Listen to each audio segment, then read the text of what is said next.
for joining me for the Plant Yourself podcast. I'm your host, Howie Jacobson. One of the things that I worried about when I started this podcast was running out of people to talk about. I mean, there were just so many, plant-based researchers and authors and personalities and cookbook chef people. And I thought, boy, at a certain point, I'm just going to either stop or just recycle people, or maybe I'll find one or two more on the margins. And of course, I couldn't have been more wrong. And one of the delightful things about having a podcast that's now in its 500s in terms of episodes is how my own interests and tastes have grown, how the podcast mission itself has grown, and how there are so many people in the world who have things to teach me. I almost feel like I could quit everything else. In fact, if I had enough money, I probably would quit almost everything else and just interview people day in, day out, because there's so much wisdom, kindness, hope out there. When I read the paper, I can get hopeless. When I listen to the news, I can kind of get hopeless. But when I reach out and talk to people who have spent their lives trying to make a difference in the world in a positive way, all I get is filled with hope and inspiration and energy. And that's what this conversation today is all about. My guest, Dr. Mark Goulston, is a psychiatrist, a business consultant, and a hell of a guy. So strap in, hang on, and we're going to learn a lot together today. So without further ado, Dr. Mark Goulston, welcome to the Plant Yourself podcast. Well, thank you for having me on it. There are so many things that we could talk about. I was going through your bio, through your LinkedIn, your YouTube channel, from working with parents to help their teens, be mentally healthy and to prevent suicide, from teaching people how to be better listeners, from a role in the O.J. Simpson trial, and I really didn't know where we were going to go, but just before we started recording, you made an offer that I jumped on, which was to talk about the first line of your LinkedIn bio, which is you're the world leading expert on healthy conflict. And let's start there. And maybe before we go into healthy conflict, let's find out a little bit about you and your journey and your bona fides, so people know who's talking to them. Great. Thank you, Howie. So a little of my background, and most people have a backstory to what they're doing, and it kind of explains what they're doing and why they're doing it. My backstory is, at least part of my backstory is, I dropped out of medical school twice and finished. And I dropped out, I think, for untreated depression. And so the first time I took a leave of absence, and then I went and worked in some blue-collar jobs, and my mind came back to me at a blue-collar level, and I love the people I met in those blue-collar jobs. I dream about it. I romanticize it because life was so simple and direct and straightforward. And then I came back, and within a couple months, my mind got depressed again, and the school wanted to kick me out because they were losing matching funds. And I met with the dean of the school, a good guy, but he wanted to know what was going on with me. And I don't remember that meeting, but then I got a call from the dean of students, who cares about students more than he cares about funding. The main dean, was there. He cared more about funding the school. And so the dean of students called me and said, "You better come in here. I have a letter from the main dean." And I go in there and I read the letter, and the letter says, I met with Mr. Goulston. I wasn't a doctor then. We talked about a different career, and I'm advising the promotions committee that he be asked to withdraw. And I said to the dean of students, what does this mean? And I was at a low point, Howie. He said, "You've been kicked out." And I kind of cratered in front of him. I mean, I literally folded over. I felt something wet on my cheekbones, and I kept touching them and looking at my fingers, and I thought I was bleeding. Not that it's a religious or spiritual moment, but I just kept looking at my hands, and they were wet from tears. And I came from a background with parents who would, grew up in the Depression, and you were only worth what you could do in life. that was not that unusual for people of my parents' generation. And I was at a point where I didn't think I could do much. And this is what he said to me. Well, actually, he said the following, which I now realize is something I call the trifecta of hope.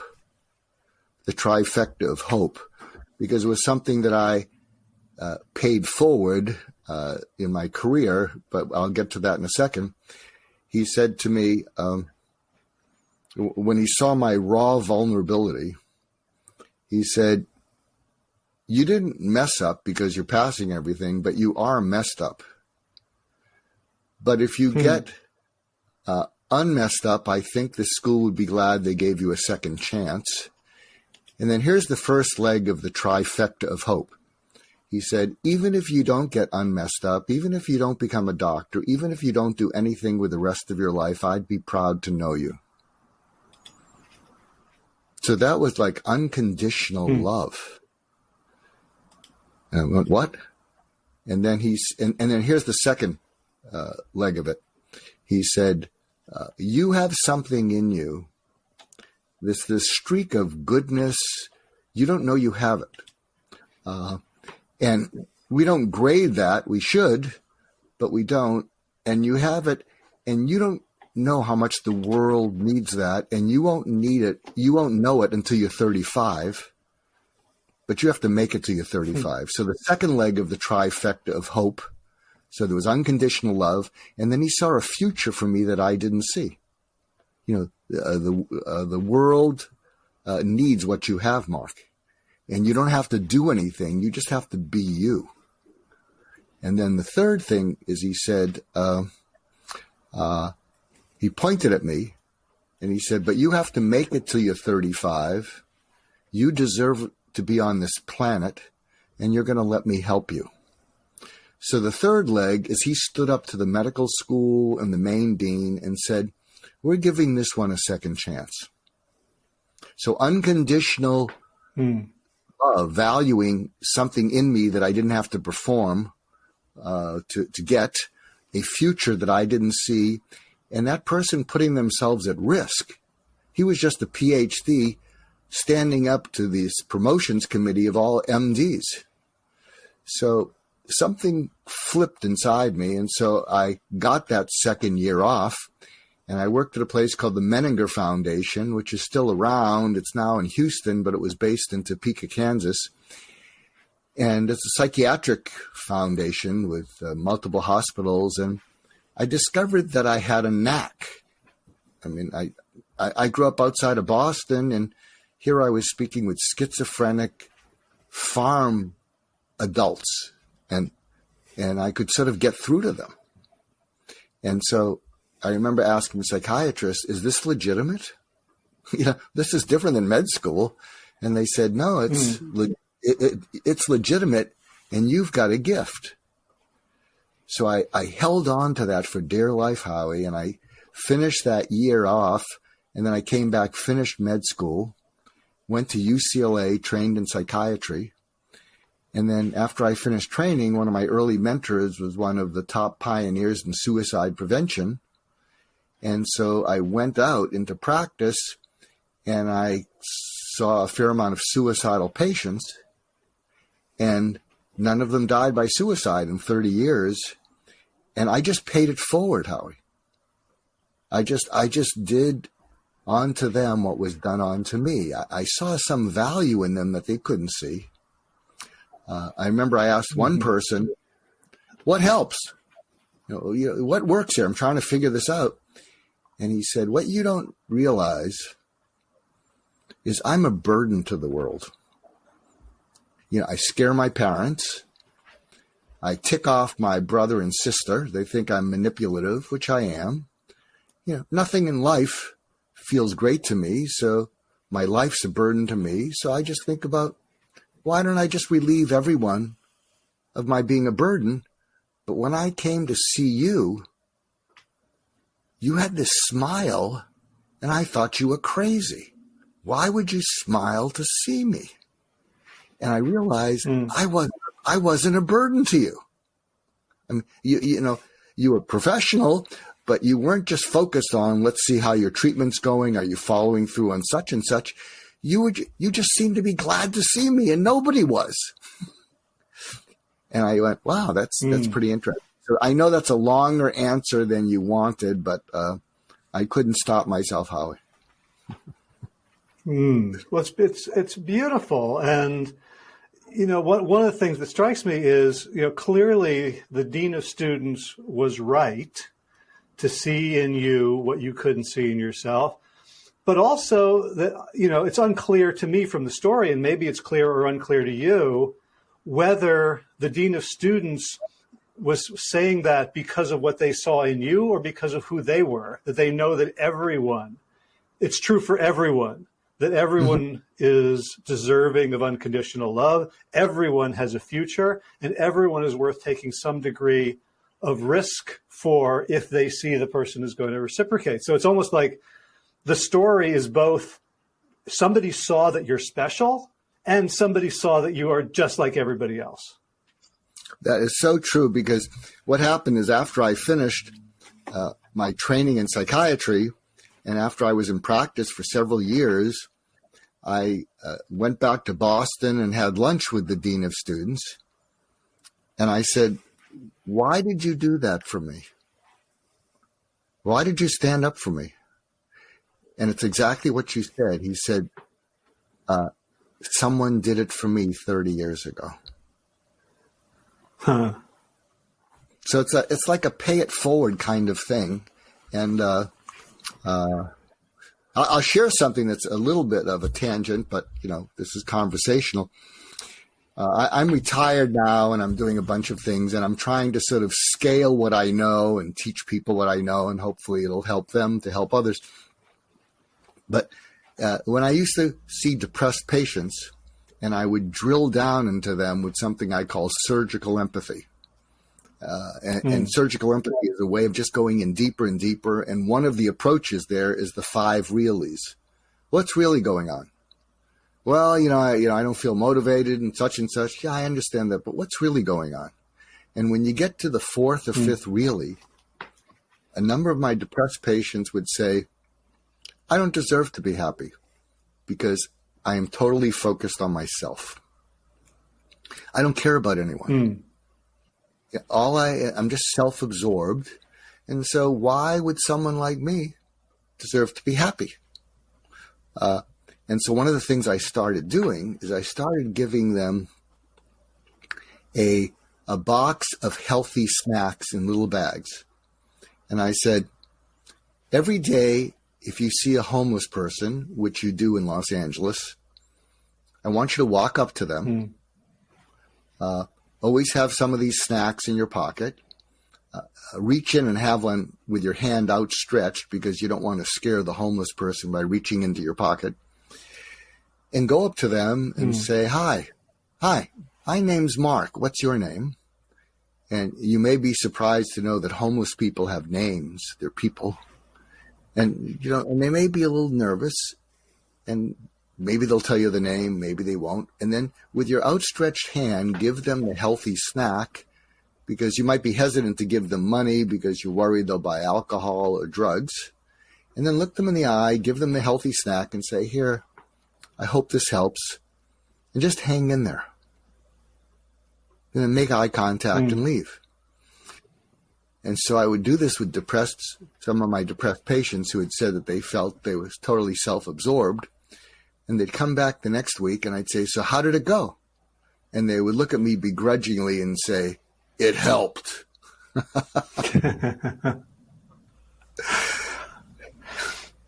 Wow, there's a lot to unpack there. In fact, the last statement is like the fact that while people are desperate for help, very often we wear our pain like our clothes, and to take it off, to say, to be like, you'd think someone would come in overjoyed, like, yeah, this helped. But I felt it in myself that I'm grudging when something works and I feel better. It's like why do I want to hold on to that dirty, tattered, stinking piece of clothing that's not protecting me, that's actually pushing people away? But but yet there's something comforting about my dysfunction that I don't want to give up. Well, I think this is really interesting what you're saying, because I had mentioned earlier a word, surgical empathy, and it's a word that I use to describe an approach I take, because when people are very suicidal, and they're suicidal because they've frequently had, at least from their point of view, multiple traumas. And when people have multiple traumas, they form psychological adhesions, not attachments, but psychological adhesions to death as a way to take the pain away. It's kind of like the sirens calling out to the sailors, I'll take your pain away, just sail on the rocks here. And they form this adhesion. And if they've been suicidal more than a few times in their life, they still tuck it in their back pocket. They don't talk about it because they don't want to scare people. But what they think is, worst comes to worst, I can always kill myself. And it's an adhesion. And like an adhesion after a surgery, you sometimes have to go in there and sever the adhesion. And what surgical empathy does is it goes in and it causes the other person to feel felt and valued and not judged and seen and heard. And when people experience that, they will often grab onto it. In fact, something I learned from the mentor of mine, Dr. Ed Schneidman, he's a psychologist who's one of the pioneers in suicide prevention, is when I started seeing suicidal patients, yes, I would listen for the usual things. I mean, in the back of my mind, I'm thinking of what the diagnosis is, but I pivoted to listening for hurt, fear that they couldn't take the hurt much longer, anger at how the world was reacting to their hurt and fear, because the world was saying, well, we'll just exercise more or just take your pills. Did you take your pills? So I would listen for hurt, fear, anger, and how much time they had before they did something destructive, and how it was always there. And when they could feel that, they would sometimes grab onto that. They'd feel felt, and they'd start to cry with relief. And the crying was the beginning, to use one of the words you use for your show. It began a healing inside them.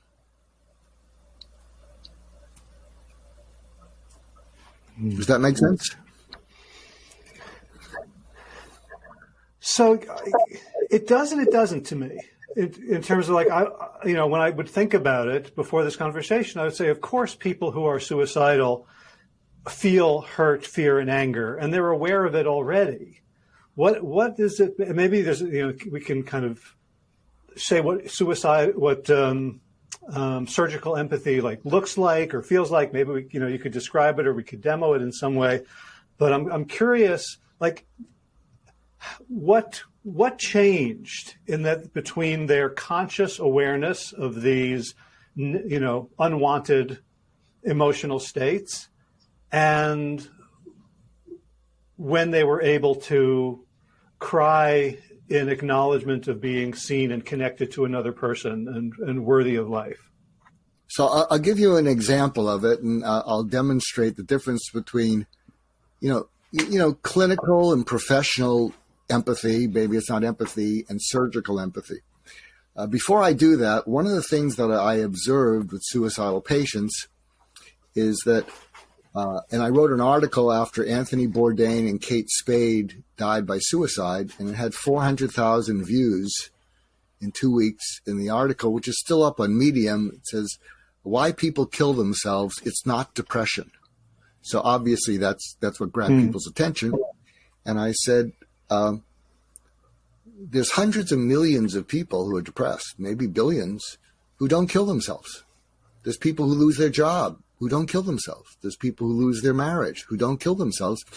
It may contribute to it, but one of the things that I noticed in nearly all the suicidal patients was despair.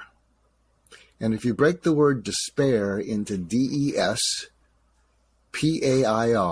despair, it means unpaired, hopeless, unpaired with a future, helpless, powerless, unpaired with the ability to get out, worthless, useless, meaningless, purposeless, and when they all line up, pointless.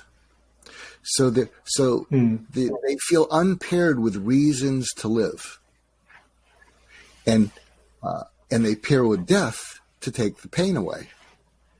But if they compare with you, emotionally, empathically, surgically, empathically, they may let go of death as the way out and just felt. To be honest, this is a whole other different interview. There's something I'm thinking of writing called The Untrip. How to get the benefits of psychedelics without taking them. Because one of the things that psychedelics, now you can push back and tell me, but one of the things when I've talked to people who have done psychedelics, and one of the things that nearly all of them say is, I lost control. I gave up control. I surrendered control. But one of the reasons I took the psychedelics is that having to be in control was not my friend. It wasn't working for me anymore. And I was just tightly wound, and I couldn't relax, and I was just uptight. And the psychedelics gave me a therapeutic psychosis. And with the help of a shaman or a therapist who said, yeah, throwing up is okay, diarrhea is okay, it's all part of it. What's happening is your mind is becoming sort of uncoupled. It's deconfiguring, and just be patient and it will reconfigure. One of the metaphors that someone used, which I think is a great metaphor, they said it was like having a puddle of mercury and someone just smashed it, and the mercury splintered into all these little mercury droplets. But then with the patience and help of a shaman or a therapist, those little mercury drops started coming back and clicking together. And by the end of it, what happened is the person who used this metaphor, which I think was wonderful, is they say, by the end, the mercury puddle had reconstituted itself, but it was different than the mercury puddle when I walked in. I mean, I was relaxed. I wasn't so uptight. So if you follow what I'm saying, I think surrendering control, when having to be in control isn't serving you, is a helpful thing. But a lot of people cannot surrender control. They feel out of control. It causes too much anxiety, and the psychedelics help them do that. And again, if you're listening in, it's not for everyone. You have to really screen carefully, because there are some people who have a thought disorder like schizophrenia. And so breaking them apart with psychedelics may not be a good idea.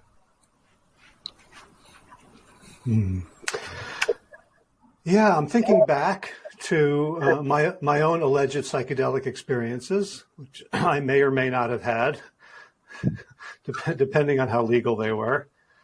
So I'm thinking, I think control, for me, control, and from people that I've talked to and practitioners, I think there is a huge element of it wasn't that there was no control, but that, I'm a passenger. I don't have to be the driver. Like, right. It wasn't like, the vehicle is just going wherever. It's like, there is an intelligence, there is a connection. Right. So, the language I've heard is sort of the big snowfall. comes in and covers the tracks of all the ruminations and perseverations, and allows me to choose anew. But I'm real curious about where you started with, which is how to do this without psychedelics, because there's a lot of hurdles to getting high quality psychedelics, to finding someone who is in integrity and trustworthy. I know of people in the coaching community who are kind of presenting psychedelics almost as another, as a coaching tool. And many of them, as I look, I doubt their integrity. I doubt their capability. So I'll give you an example. So, let me give you an example that you can apply to your life, and your viewers and listeners can apply to their life. I was blessed. I had 8 mentors. They all died. The last one was Larry King. So I used to go to breakfast with him every morning with this quirky group of people in Los Angeles. And Larry was one of the most curious people in the world. If you watch his interviews, he's just curious. Some people said, he was a little bit too soft, but he wasn't there to hit you with a gotcha. But he would be curious. Mm-hmm. You could be a serial killer, and he'd say, "What made you do that?" With no judgment, and people would open up. And one of the things, a quote that I attribute to him, is he said, "Mark, you can't be furious and curious at the same moment." Because curiosity is a sensory modality. You're curious, you're sensing something. Furious is you're right on the brink of an impulse of getting angry at someone. So here's something you and your listeners can apply, and you can nip a lot of conflicts and conversations that are going sideways in the bud. And it's a simple tactic, and it's this.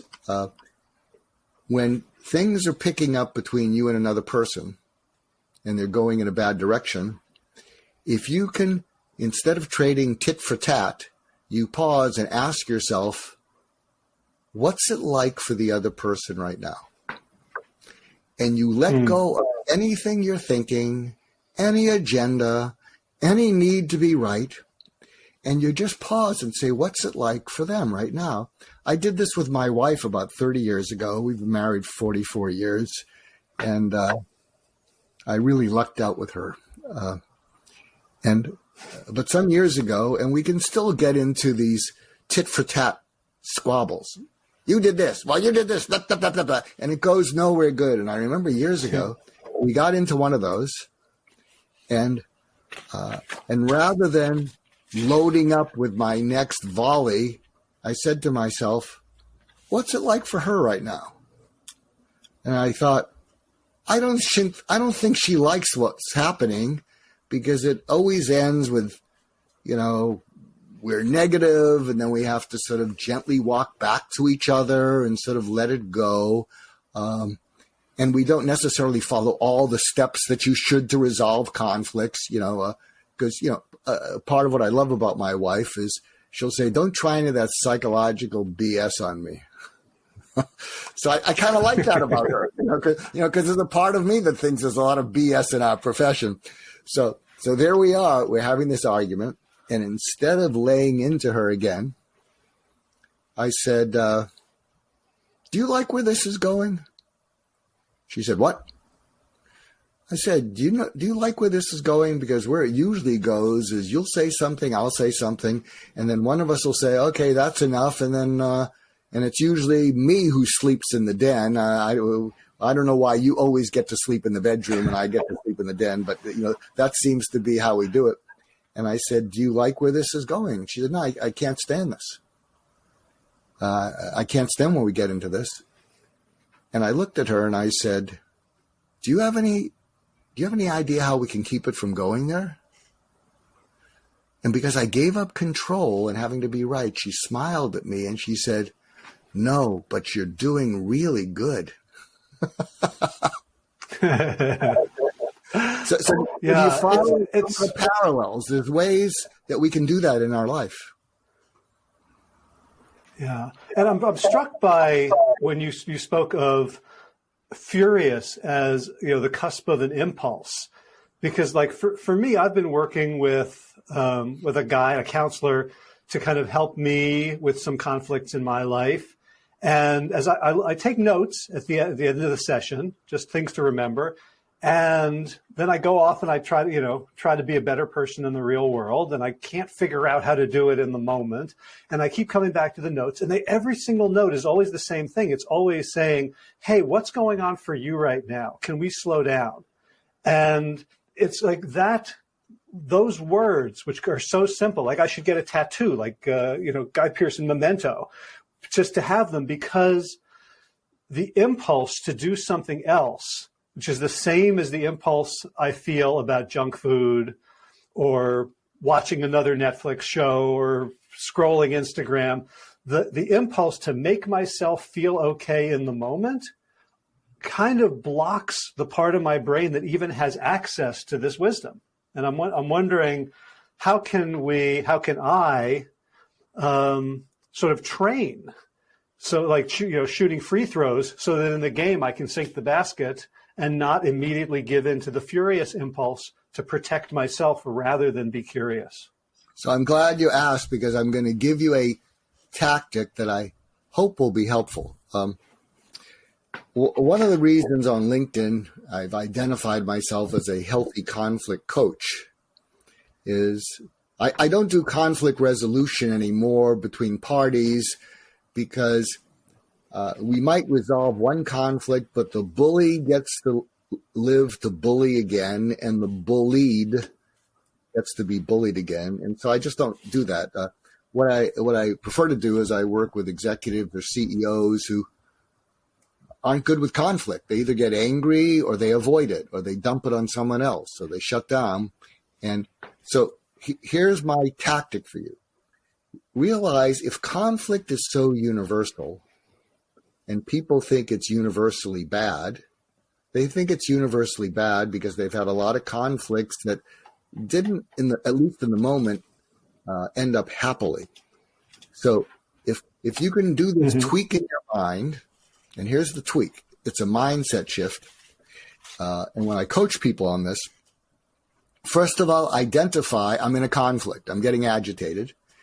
And then when I coach people, I say, I want you to hear my voice, or the voice of a mentor, or the voice of someone saying, Howie, opportunity for poise, opportunity for growth. And what I advise my clients to do, and when they smile and they say, well, that's easy to say, I say, no, but what you're going to do is, after you hear me say that, in your mind, I want you to lash out at me. I want you to say, F you, Mark. I don't want to do that. I don't want to have poise. I don't want to grow. I want to get even. I want to eat that whole. And so I want you to imagine me taking the hit. I want you to do a rope-a-dope on me, and just punch yourself out.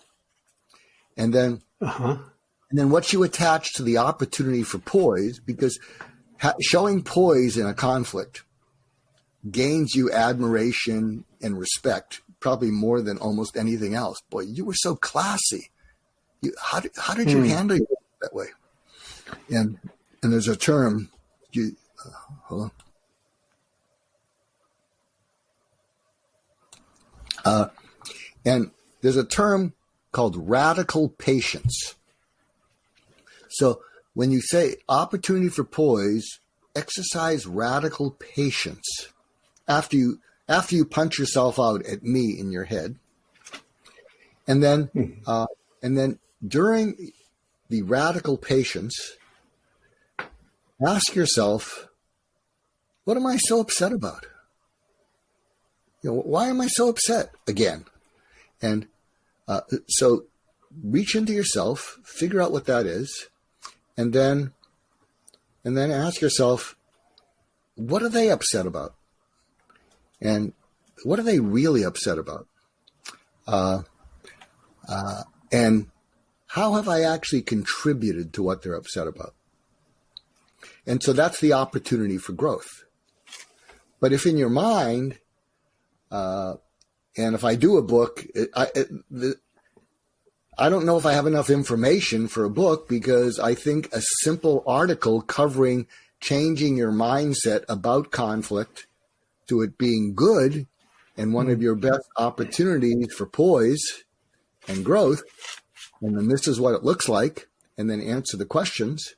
And then the final thing, and it'll probably just be an article, is, and by the way, if you're doing executive coaching or you're listening in and you do executive coaching, one of the ways to tell if someone is coachable is you say to them, so I could say to you, Howie, you got these conflicts.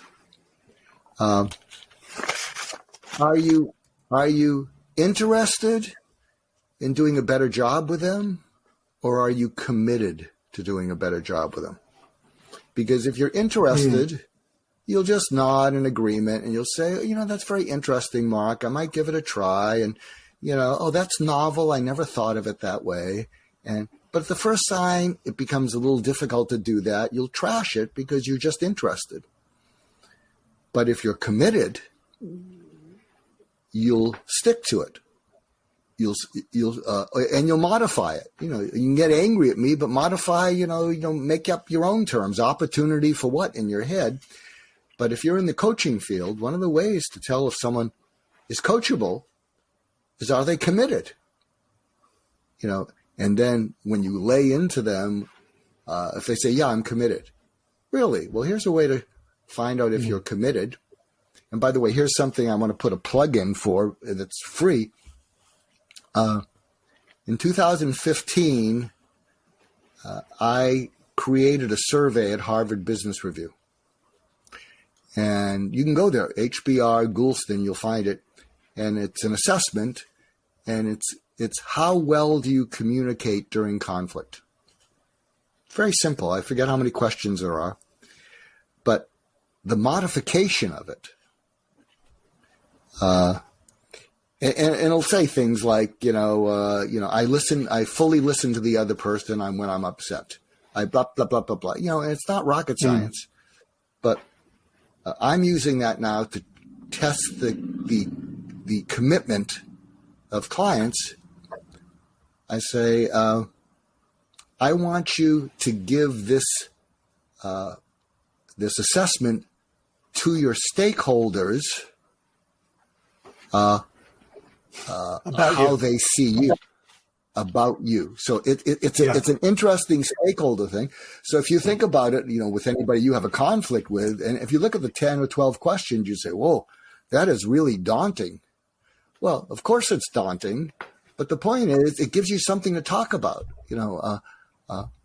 You see me that I nearly always interrupt when we're having a conversation, we're upset.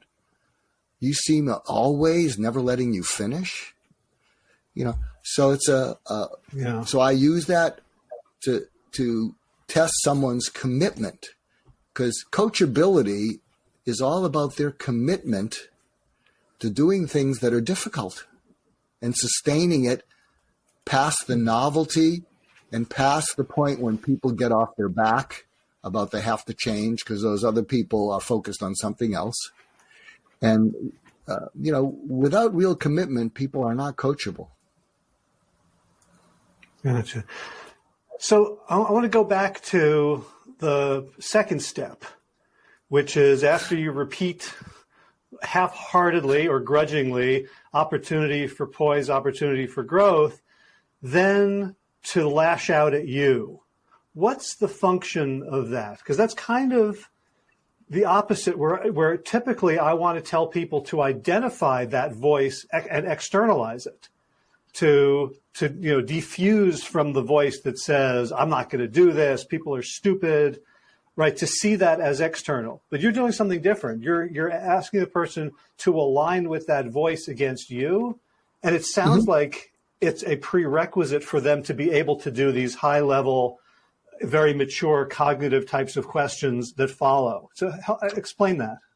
Well, it's a little bit like giving them a little psychedelic, because in a sense, instead of trying to come off as rational and whatever, I'm inviting them to, in their mind, lash out at me, not at themselves, not at anyone else, but when they lash out at me, and I say, really get into it, what happens is it gets it off their chest safely. I'll share an intervention with you that I hope will make you chuckle. It's the use of paradox. So I can remember years ago there was a parent, a mother, who was having trouble with her teenage son, especially their junior year in high school, and it was really important. And the kid was beginning to flake out. The kid was beginning to, not pay attention to things. And every time she would, talk to him about it, he'd get all agitated, and he'd say, "Just leave me alone. I'll get to it. Just leave me. Get off my back. Whatever." So the term for what I'm about to express is, and you'll probably know it, is mediated catharsis. So when you safely enable someone else to have a catharsis, it gets stuff off their chest. So what I told her to do is knock on your son's door and say, "Can I come in?" And he'll probably say, "Okay, what is this?" And you say, "Honey," which is going to agitate him. "Honey, I'd like you to say the following to me." And say it as if you mean it. And he's saying, "What? Yeah, just humor me. Say the following to me. Mom, can you get off my effing back with the homework already? You're such a pain in the ass. The last thing I want to do when you talk to me like this is I'm going to go do video games. I'm going to go watch porn. You just get off my effing back already. Will you leave me the F alone? So, honey, could you say that to me?" Yeah. and then he starts to say it.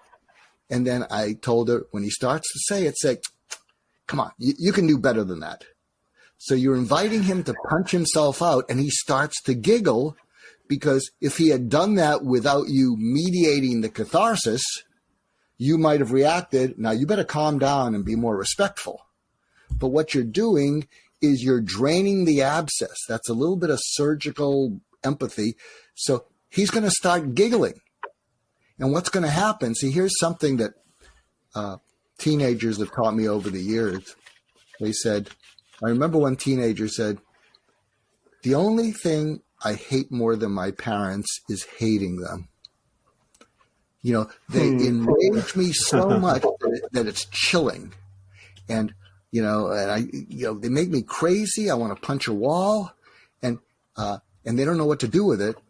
But by mediating their catharsis, inviting them to punch themselves out, they not only start giggling, they are grateful to you because you have enabled them to safely get it all off their chest.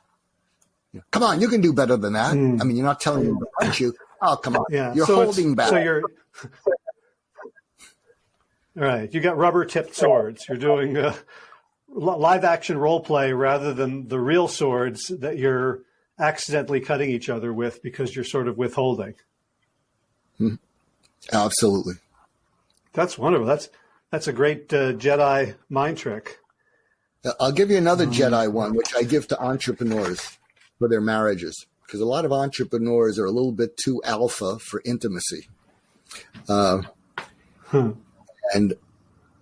what I'm suggesting they do with their spouses, and again, sometimes the entrepreneur is the woman who's driven. You and I know some of these women who are just driven. I mean, they're the alpha part of the couple. And so the homework I'm giving them is go to your spouse, if you're that alpha person, and say, "Can I ask you a few things?" And again, they may be a little bit cautious or paranoid. What? And then you look at them and say, "Have I ever made you feel that you weren't worth my undivided attention and interest?" They're going to go, "What?" Say, have I ever made you feel that you weren't worth my undivided attention and interest? And in all likelihood, they're going to say, yeah. And then the second question is, at its worst, how bad can that get for you? Pretty bad. Then you say, take me to the last time I did that, when you wanted my undivided attention and there was no way you were going to get it. And then you get them to share that incident with you. And when they share it, they re-feel it. You don't take issue with it at all. And you own it. And you say, I did that. You deserve better than that. I'm going to fix it. I'm sorry. And I was wrong. That's a Jedi move. Yeah. So let me tell you about one of my challenges with doing stuff like this, and I love the theoretical. Part of me, like I am a coach. I've spent years studying human psychology, motivation, communication. And one of my worst tricks that I will play on the people I love is to demand that they speak skillfully to me. Right? So I could see myself going up to a member of my family and asking them a form of that question. And they're not going to do it right. They're going to make you statements instead of I statements. And I am going to now, instead of me being like, now I want to teach them how to talk rather than expanding my capacity to listen to imperfect speech. I wonder if you have any thoughts on that. Yeah, see, if you use the word, we'll talk offline because I think the world of you, Howie, and if I can help you, we'll be friends after this, if you want to be. When you use, that's why I kind of like my wife when she says, don't try that psychological BS on me. I mean, she's just real. And my kids, they're grown, they have each other's back, they've done well. I mean, they're all a little bit more tightly wound than I am. But I wish they were more relaxed. But if I use words like skillfully, if I use anything that sounds like jargon, my family is going to rip me a new one. And in my mind, I can say, oh, they're so uncouth. They're so, and what I'm realizing is, no, I'm being pedantic. I'm being, because I'm nervous about conflict. I'm trying to put lipstick on a pig. And I can see Russia from here, but that's another story. But, cause Sarah Palin said that. And so I think, and so we can talk about this offline, but I know at times when I am trying to talk sort of clinically, what I am trying to do is I'm trying to keep a lid on my Jungian shadow of rage. So inside everybody is a Jungian shadow. It's the part of our personality that we don't want to admit to ourselves. We try not to show to the world, and yet everyone has it. And admitting it to ourselves runs the risk of triggering shame in us. And the more you can get in touch with it, but not act on it, you're good to go. So even though people don't experience me this way, and I'm not consciously aware of it, I've got a full piano keyboard of my Jungian shadow: self-pity, grudge holding, chip on my shoulder, unforgiving. I get the whole shooting thing. But as long as I don't act on it, I'm good to go. And I realize everybody's got it. Whereas if there's something that seems really unseemly about having it, you can spend an enormous amount of energy to put a lid on the fact that I really hate someone right now that I love. What is wrong with me? I'm a sicko. Whereas what I say is, well, there I go. Well, just don't act on it. It's okay to hate them. You know you love them. So it's okay to hate them. Don't try and talk yourself out of it. You'll get exhausted and you'll probably compensate by eating a whole pizza. So, just, as long as you're not acting on it, let it go. And I love the work of Stephen Hayes on this around, his ACT, which is to then, to kind of come up with an and. Because we always want to do I love them, but I can't stand them. He says, well, I love them, and sometimes I can't stand them. And just being okay, making room for the shadow piece, for the voice that we didn't choose, that we don't have to, we can own it without feeling guilty for its existence. To be able to say, I contain multitudes. And, like I said, whenever the shadow is not visible to us, we're not aware of it, it's probably, first of all, we're acting out of it, and second of all, everybody can see it. It's not right. We show, it's like if I'm trying to hide something behind my back really obviously, that's where everybody looks. Yeah, so I'll share something, and we're running out of time because, as I mentioned, I have to run to something. One of the things I try to help people get to, and they run away from it, is just pure hurt. And one of the reasons people run away from it is they feel if I show pure hurt to someone, and as opposed to my defense against the hurt, which is anger and irritability, what I'm afraid of it is if I really showed them what I was really hurt about, they wouldn't care at all. And then how do I stay in the relationship? So I'll hold it back. And again, this is all unconscious. But there have been times with my wife when I'll say, you know how when we get back at each other and all this sort of thing, and I'll say, I said this to her some years ago. I said, there's a pretty high number of people in the world who trust me, have confidence in me, admire me, respect me, like me. And the person I want it most from, and often get at least from, is you. And I haven't been honest with you because I'm not angry about it. I'm hurt. Deeply hurt. And it's always been, and my wife's wonderful. I mean, she'll say, well, I'm a worrier and I take my worries out on you. If I'm worried about the kids, I take it out on you. If I'm worried about money, I take it out on you. And I said, you don't have to change. I just have to be honest. I said, what it comes down to is if it's important to you, you won't change. You have to care enough about it. But I didn't do this for you to change.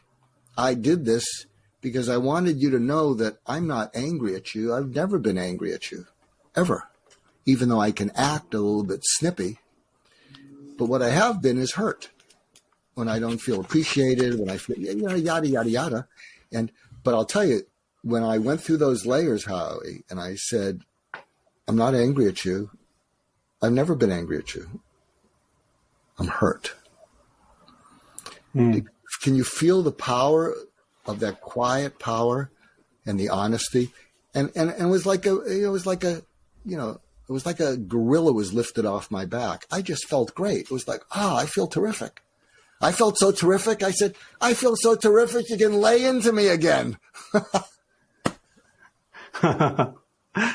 Right. I think it's key that you said, I feel hurt as opposed to you hurt me. That's right.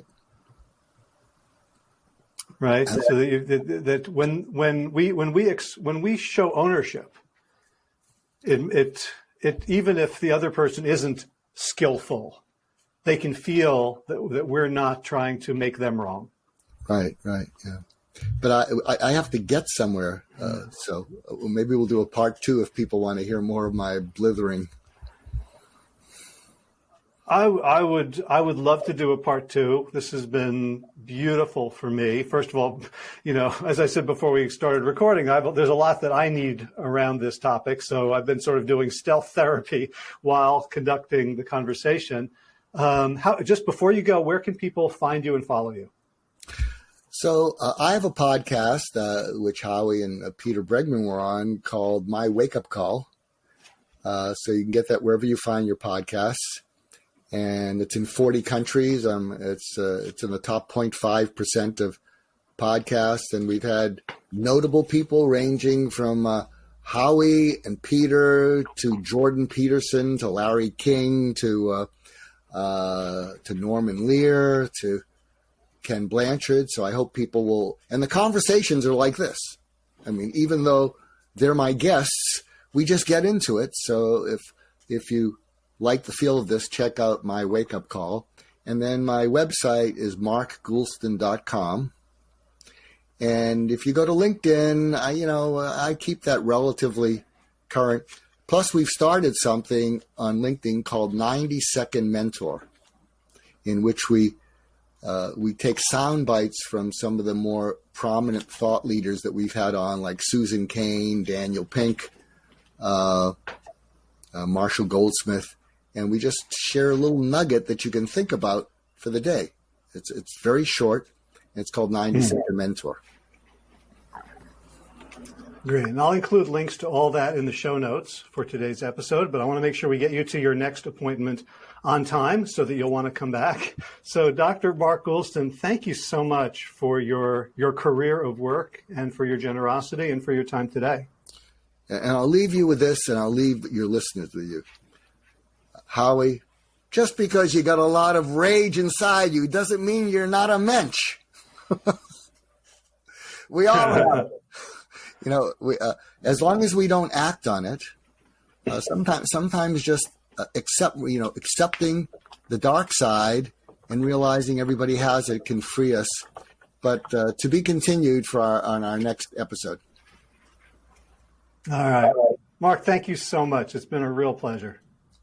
Thank you, Howie. And that's a wrap. Check out the show notes for today's episode, especially if you want to take Mark's assessment on how well you handle conflict. I have a link in the show notes to that HBR article, Harvard Business Review, along with links to his website, his LinkedIn project, 90-Second Mentor, and other stuff. And let's see what's going on. Yesterday, 2.5 hours of deliciously hard-running ultimate for New Year's Day. A lot of my friends showed up without hangovers, which was really nice. And it was a beautiful, sunny, weirdly warm, sunny New Year's Day down here in the sort of mid to high 60s. So today I'm taking it easy. I am doing, my morning qigong, about 30 minutes of exercise and 15 minutes of breath work and meditation. So that's something. It's not everything. It's not enough. But I've also started adding back in some back and knee strengthening exercises. And I think as the weather warms up, my body will warm up too. I'm still sort of taking it easy after the tournament in November.